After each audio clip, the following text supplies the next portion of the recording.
my favourite Irish song probably be, I don't know, quite like Alternative Ulster by Still Love English. It's quite young, probably about 15 or so, and it's just about it's about the age of getting into politics and stuff. The song's just about this future Ulster where it's not all this tit for tat shit, and that was written 20 years before I was born. Now 20 years later, it's still the same shade. I don't know, it's really good because it's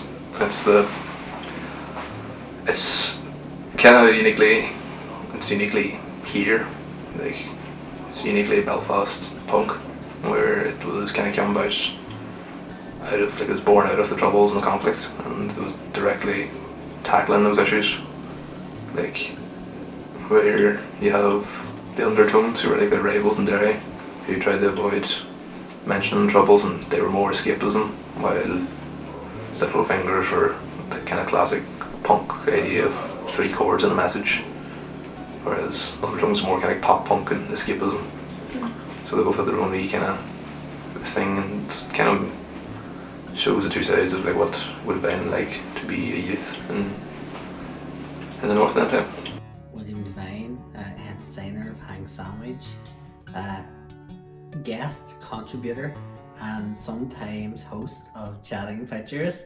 I say sometimes, it's only when I wrangle my way into the good seat. I've already said one of my favourite Irish songs. I'm going to give another one. It would be 90 Miles from Dublin Town. It's a song about a prisoner in the H blocks joining the blanket protests. It's absolutely brilliant. It's a very, very good song. It just talks about, it's basically about he's sitting in a cell himself, and he just wants everyone else to know what's happening to him. So he's writing a letter of what it's like being a blanket protester. It doesn't really get into like the things that's happened to him. It just kind of says, it starts with I've joined the blanket protest, and then it talks about people that's supporting him. So there's people supporting him in a woman's jail and all this kind of thing. And it's a very, very, very simple song, because obviously it was written in prison. That's some of the best songs there. And it's just one of my favourite songs. And the Dubliners wrote it.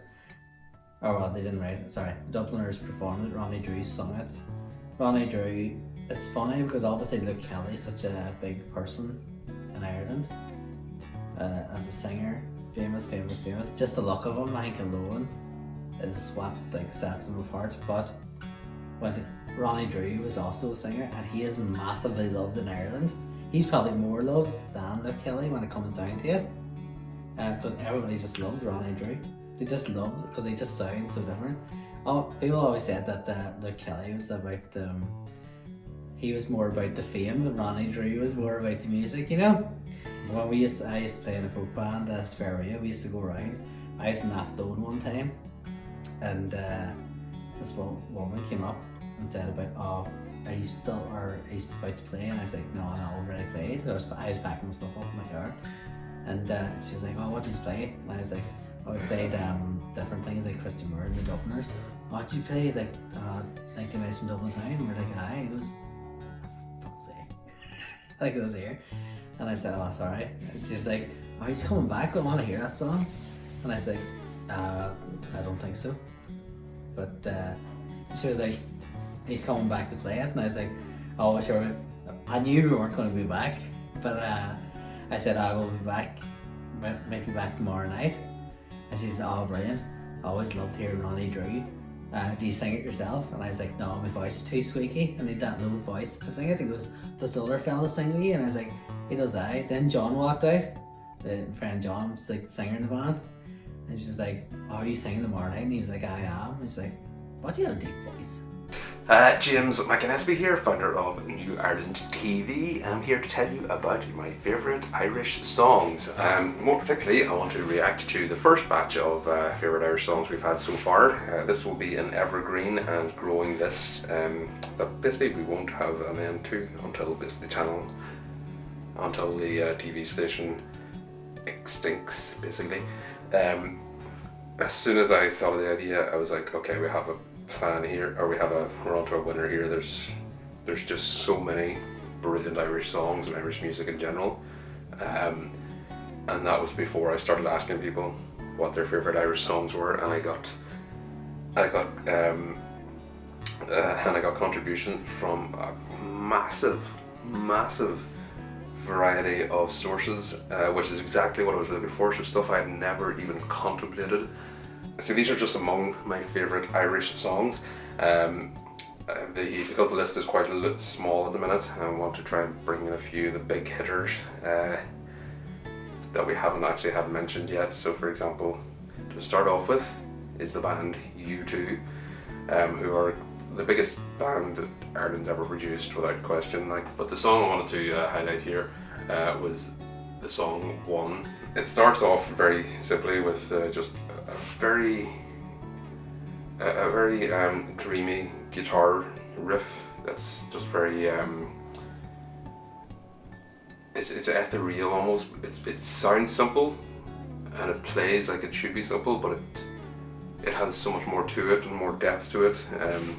The Edge was extremely creative with his guitar effects pedals, and he put it to full effect here with. So again, it was just a very simple riff, but just with the right application of production techniques, it could give it so much more richness and wealth. The lyrics just sort of capture emotionally a very specific moment that maybe that the band reportedly was going through. So they'd just come off the Rattle and Home tour, which a lot of people feel is where they buried their heads up their own arses and never got them back again. I don't necessarily agree. I do think they were aware of what they were doing throughout. You know, sometimes you do get sort of swept up in your own ego, but I do think they were overall aware of what they've done over the last 30, 40 years of their career. They've been very deliberate about being the biggest band on the planet, and I think a lot of people resent them for having that ambition. I don't share that resentment. I feel that there is an issue with sort of people in Ireland not feeling that they belong on that national scale or international scale, even though they probably do. But they had hit a nadir around the Rattle and Hum tour, and they needed something to change. So they went to the studio with the express intention of changing what had made them world famous, and that was to become Achtung Baby. But because of the tension of those clashing sort of, how do you reinvent yourself completely? Like how do you approach that as a four-piece? So there was obviously a lot of tension and everything, but apparently whenever the Edge just broke out that riff, it sort of got them all into one place, into the one mindset, and into the one brain space, if you want. And it went on, and they were able to release their album, and then they've had another 20 years of huge success ever since. Johnny Cash, of course, does a fantastic version, but I do love the original. Another song I loved, another Irish folk song, and I loved it because my daddy used to sing it to me when I was a child. It's Fiddler's Green, and one of my favourite lines in it is, "Wrap me up in my oilskins and jumpers, no more on the docks you'll be seen. Tell me all shipmates, I'm taking a trip, mate, and I'll see you Sunday in Fiddler's Green." And again, I don't know what the words meant, but to me again that was one of those songs that sort of transported you, and every time I heard it, and mostly heard Daddy singing it, to be fair, I didn't really hear the original artist or anything. So when my dad sang it, driving the car or just at home, and I suppose it was a sort of, you were always imagining the I used to imagine the clothes that these people with the oilskins and jumpers, and I used to try to imagine the boats and the water's edge, and you know, was it about Killybegs or somewhere like that there. And actually, James, whenever you were a wee boy, I don't know if you remember this or not, but Andy and Maureen and our family went to Portugal and came home, and they brought you like this knitted outfit, like it was a knitted cardigan with